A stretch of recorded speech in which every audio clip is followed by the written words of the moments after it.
can see his mouth. He's got, ooh, he just got that frog. Did you see the frog? That is the unluckiest frog in the world. Woo! Look at that big boy! Absorb more heat than light colors.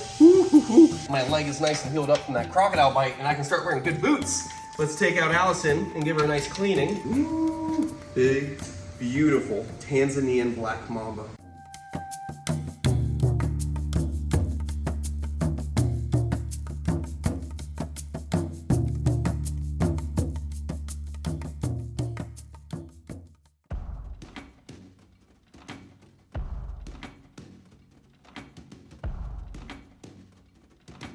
Ooh, what is going on, beautiful people? The crocs are looking good. They're enjoying their new space. You can see the crystal clear waters full of fish. We got baby bass, we got minnows. It's basically a living ecosystem for these crocs. The best setup they could possibly have. You can see Aries and Miss Toothy enjoying this big mound of cold soil. This is great. It's a natural overhang so they can stay out of the sun when it gets really, really hot. Here in Florida, gets up towards 100 degrees during the summer, so it's good for them to have a nice shade area. Just because they're reptiles and they need heat to survive, they can actually overheat and die. So snakes, turtles, crocs, they all need to regulate their temperature, so that's why they're enjoying that shade right now. Look at this. Let's see how close we can get this. You can see Aries is pretty placid. It's really Miss Toothy that I've got to be worried about. You can see she's right there on her mound. If you invade her space any more than this, she'll probably run me down.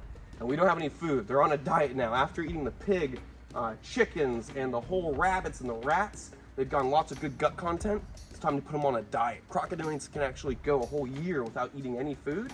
So what we're gonna do is they're not gonna eat for the next couple weeks, and then we'll start giving them little meals here and there. We just wanted to make sure they had a nice, big, fatty meal with lots of good gut content, brain content, because that's what they need for proper tooth development. And you can see Aries, his mouth, if we get real close, you can see his mouth. He's got, ooh, he just got that frog. Did you see the frog? He's got, ooh, he just caught a little tiny frog.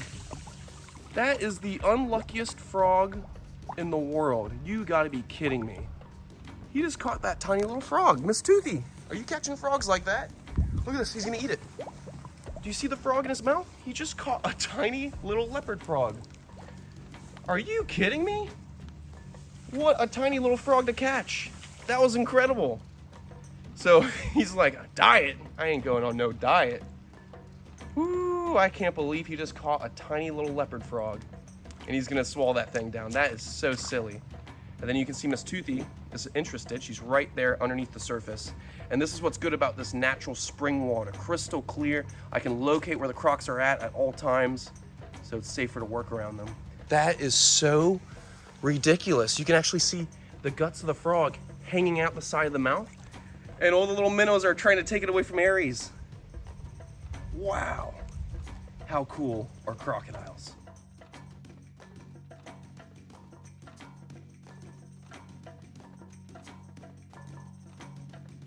Woo! Today is a good day. We're switching snakes around now that Kevin the King Cobra has his big walk-in enclosure. He's enjoying himself. We can utilize his empty vision cage. So all I'm gonna do is I'm gonna take care of Stevie, the inland taipan, drop for drop the most venomous snake on the planet. Then we're gonna take care of Senor Pepe, the Mexican West Coast rattlesnake. We're gonna put him into Justina's old enclosure so he can have a 6-foot cage so he can stretch out, feel nice and good. And then he's got a decent sized enclosure we're gonna clean up and put my 2 Gaboon Vipers in, because you can see my Gaboon Vipers are getting pretty big from when I first got them. They're taking up most of the space in this enclosure. And I want them to be able to stretch and have their own personal space in the enclosure so they don't have to be on top of each other all the time. So let's get to it. Let's clean the most venomous snake on the planet drop for drop, Stevie, the inland taipan. Woo! All right, so let's take out Stevie. He actually shed his skin, went to the bathroom. He's grown like a little weed. I already know where he's at, so I'm gonna safely get this bark moved out, because I actually use bark and insulation to make sure these cages are super tight and neck, so they're snake proof, and I don't have to worry about a little danger noodle like an inland taipan escaping. It is #1 priority that we have acid containment all the time, because public safety is rule #1. But we also want to make sure, hey buddy, we also want to make sure the animals are taken care of well too. Look how big he's getting. Ooh. Let me just gently get him out. He's actually got his winter coloration. Look at this. He's got those dark colorations going all the way down his body. What's really cool about the Taipans is they change color seasonally. So right now he's got his dark coloration to help absorb as much heat as possible, because dark colors absorb more heat than light colors. And what's gonna happen is, if it's summertime, which for Australian animals, that would be February. Gotta be really careful. That would be February when it's summertime, February and January, and he would have a beige coloration with a pitch black head. And that's the cool thing about Taipans, the ability to change color all the time. All right, I don't want to play too many games. I'm glad that he's getting bigger because it's becoming easier to handle him. Before he was just a little noodle. So we're just gonna put him right inside this, there we go. Nice and easy. He's right in there, we're gonna secure that. Good to go. Woo, I can't wait to see an inland taipan out in the wild of Australia in the Simpsons Desert. Ricky Mac from the Outback, I'm coming for you. And we're gonna have another adventure out in the Outback. Okay, so slide the glass, make sure we get all the little poops out. Got a little poop here, a little bit of poop here. As the scientific community would like to say, a spicy meatball! Just kidding, I'm the only one who says that. And one day, before you know it, Stevie will be close to 6+ feet long. Inland taipans can get close to 7 feet. And their cousin, the coastal taipan, can actually get around 10 feet long, a massive elapid that's super athletic. All right, let's pop that can open, nice and easy. Make sure he's at the bottom, there we go. What's going on, little Stevie? Let's see, let me just gently hook him. There we go, look at this. And you can see his gorgeous orange belly. Look at that beautiful belly. God, I love taipans. Favorite snake out there from Australia. One of my favorites. It's hard not to love them all, they're all beautiful. All right, let's get you into that enclosure, there we go. And it's secure. Okay, so now we're gonna move on to the side, and I'm gonna need a little bit of a bigger hook. Because you guys know that Senor Pepe is a beast of a rattlesnake. And he's a lot to handle. So let's see, let me get my can ready. Let's get all of our stuff ready to go. You can see he's looking thick and beautiful. He shed not too long ago. Look how gorgeous his colorations are. He is one of the most beautiful Mexican West Coast rattlesnakes I've ever seen in my life. It's such a privilege that I own him, and I'm able to work with him on a weekly basis.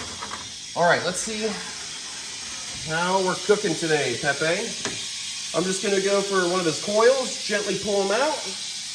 Woo! Look at that big boy! Now that his head's down there, woo! Look at that. Beast of a Mexican West Coast rattlesnake, not a snake you would want to take a bite from. They definitely demand respect, and this is not something that should be replicated. I've just got lots of experience. And I take the danger into my own hands. Never replicate what I do. When it comes to people learning how to work with these venomous reptiles, always use your tools. And when I'm helping other people out learn how to handle venomous reptiles, I'm not gonna be teaching them how to free handle. It's all about using your tools and being safe. All right, so now, let me get the fresh water out of there. Not too bad. We'll get a cleaner dish for those gaboon vipers. I'm gonna take the glass out. There we go. We're gonna take Pepe's old hide so he's nice and comfy in his new home. So he has a good place to hide. The Senor cage is nice and clean, so he's good to go. Let's get Senor Pepe into his new enclosure. Come here, big boy. Woo! Look how big he's getting. He's becoming a monster rattlesnake. Holy smokes. So now, he's gonna have all this space to crawl around and stretch. He's got fresh water, good to go. Let's lock it, secure it. Already got the new labeling on. And then we got his photo right here for photo identification for all of our exotic venomous reptiles. That's also for if you have a display. If you're not a display, you don't have to have those photos up. There we go. So Justina's got a deeper enclosure. We're gonna be getting her a big wooden box again so she can hide in. She's not scared. He's got this big stretch for him. Now we can get this nice and cleaned up and get those gaboon vipers into their new enclosure. All right, we got fresh water. All the poop is clean. Labels are changed. Photo identification is changed. And now we can put these gaboon vipers in their upgrade. So let's take out these two little ones. They have grown so much since they've come here to Chandler's Wild World, or come to my collection and then here. Let's see, let's get out the beautiful pink one. And notice when I go in to hook a snake, I just gently scoop the snakes. I try not to poke them at all or hit them in the ribs or anything like that, because then they're just gonna get super upset. And you know what, let me just see. I'm gonna do something that I don't usually do on this channel, but just to show you guys who maybe you're an enthusiast who's just getting into it, let me show you how double hooking works. So when you're dealing with vipers, you break them into thirds. You have your first third, you have your middle third, and you have your last third. When you're double hooking, you get your hooks, you get a long hook, make sure the weight is being pushed up against your forearm so you can handle the weight of a big viper. You lift up in between the first and middle third, and then you put your hook in between the last and middle third, and then you have it both at the same level, and now you're equally distributing that weight. Now, I could probably make this a little bit easier on the snake. There we go, let's see, just spread it out a little more, there we go, and now that's a good distribution, so the weight of this fat-bodied viper is nice and comfy. And then we're just gonna get this snake right into the enclosure, just like that. No worries, super easy. And as these gaboon vipers get bigger, I'm gonna have to handle them a little bit more. That's my handling technique when I have to free handle and whatnot. But the safest way to do these big vipers is double hooking. So let's do another one real quick. So check it out, I got the first third, middle third starts right there, go in between both. Gently scooping, lifting up, getting my other hook right there. There we go. And now I'm keeping the weight distributed. I want to readjust because the hooks are too close. If the hooks are close, then it's defeating the purpose. So look, I go scoop in between the first and middle third, last and middle third, equally distributed. The snake's trying to ride off that hook, so we're just gonna get her right into the enclosure. Actually, no, this is the boy. There we go. And that's how you safely double hook a big viper. For any of you guys who are working at the zoos and whatnot and have to handle venomous reptiles. If you're not in the world or the field of working with venomous reptiles and whatnot, obviously leave it to the professionals. Never handle these animals, because the gaboon viper is one of the deadliest snakes on the planet. They have a modified venom that actually attacks your heart. It's called a cardiotoxin. So it's literally a toxin that will attack your heart and shut it down. Besides the fact their venom can actually make you bleed out your orifices, including your butthole.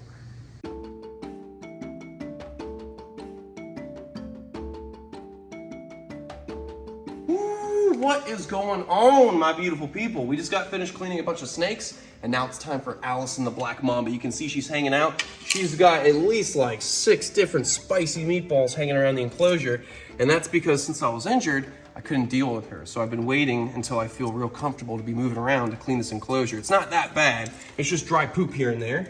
So it's not bad to leave her in there for a little bit, but obviously now that my leg is nice and healed up from that crocodile bite and I can start wearing good boots, let's take out Allison and give her a nice cleaning, because although this is the most dangerous snake on the planet to handle because they're so athletic and their venom is so strong, she still deserves a nice clean environment to live in. So let me see, I just gotta gently get this open. What I'm gonna do is I have a vision cage that's empty where the gaboons were, and that's gonna be where we're gonna put her. So let me just guide her out. Ooh, she's trying to go for a box. Notice right away, all she tries to do is go and hide. That's the thing. This is the most dangerous snake on the planet for handling, but all she wants to do is go hide away. She wants nothing to do with us. Look, she's probing around, she's looking around, she's trying to go back to her box. She just wants to get away. And that's what you guys gotta learn from these videos. Mambas, king cobras, all these snakes, they just want to have their own space. They don't want to hurt us. They want to be left alone. So I'm just gonna gently, gently move her into an enclosure right over here. Nice and easy, nice and easy. There we go. That's as smooth as I could possibly go, but it's not over. Usually when I get her into a cage, this is the most dramatic part because she'll shoot out sometimes. I still got like half of her body up right here. Look at this. What a privilege to be able to handle a black mamba, to feel one of the most dangerous snakes on the planet go through your hands like that. Look at that big, beautiful tail. Let's get that tail right there. There we go. All right, she's in there. We're good to go. Let's put a lock on that. Nice and secure. Woo-hoo-hoo. First time handling Allison the black mamba since my injury. I've handled Kobe because he's obviously not as big. He's only about 6 foot. He's going through shed right now. He's getting big too, and we'll be ready to put some loving on that girl soon. So let me get to it. I'm gonna clean up all these spicy meatballs. Let me get my knuckles deep. See you in a split. All right, beautiful people. Just got the enclosure nice and cleaned up. Fresh water, everything's good to go. Let's try and be nice and gentle with my big girl. You can see she's already getting a little bit twitchy with me. I don't want to upset her. If she really wanted to, she could just shoot out of this enclosure right past my legs or right in my face. So I want to make sure she's nice and comfy. Nice and easy, baby. Nice and easy. Ooh, big, beautiful Tanzanian black mamba. Gorgeous. All right, let's bring her right over here. Nice and easy. She knows where her enclosure's at, so I don't have to force her in or anything. Look at that. Woo! Just wants to get away. And that's the biggest lesson. These snakes want nothing to do with us. So let me just get this nice and closed. Woo! All right, let me get this nice and secure. Woo! All right, locked, secure, good to go. So much good stuff going on. I hope you guys enjoyed this episode. I will see you on the next one. Make sure you guys comment below your favorite part of the episode. Get 10 friends to subscribe, like the video, make sure you're subscribed yourself because you can win a free tour here at Chandler's Wild World. Ooh, and you can see Kevin the King Cobra face to face right here at the glass of his beautiful new exhibit. I love you guys. I will see you on the next one. Stay beautiful, stay safe, and most of all, follow your dreams. Stay passionate about what you love. Because in the end, that's all that matters, guys. I love you. I'll see you in the next one.